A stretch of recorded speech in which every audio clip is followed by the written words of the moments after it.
წარმატებული გამოდგა ქართველ კარატისტთა ასპარეზობა სტამბულში გამართულ მსოფლიოს ასაკობრივ ჩემპიონატზე. ქართველმა კარატისტებმა 26 ოქროს, 11 ვერცხლის და 26 ბრინჯაოს მედალის მოპოვება შეძლეს.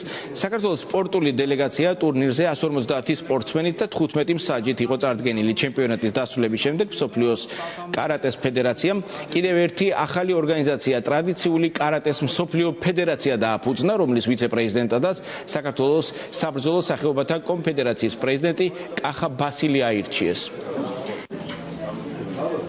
ძალიან გვაყოფილი ვარ ჩემი შედეგით, ამიტომ თუ სოფლიო ჩემპიონატზე პირველ ადგილას მართლაც დიდი წარმატებაა, სწორედ იმ შოუის დამსახურება, რომელსაც ყოველდღე გავდიოდი ბიჭებთან ერთად. მე მინდა ვისარგებლო შემთხვევით და მთელს ჩემს გუნდს მივულოცო ეს დიდი წარმატება და ვიმეგობრდით, რომ მომავალშიც ასევე წარმატებით ვიასპარებთ.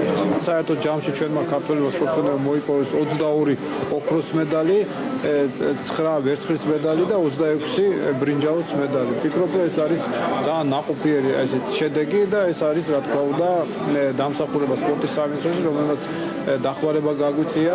მინდა ფედერაცია მთლიანობაში მიულოცო ეს წარმატება.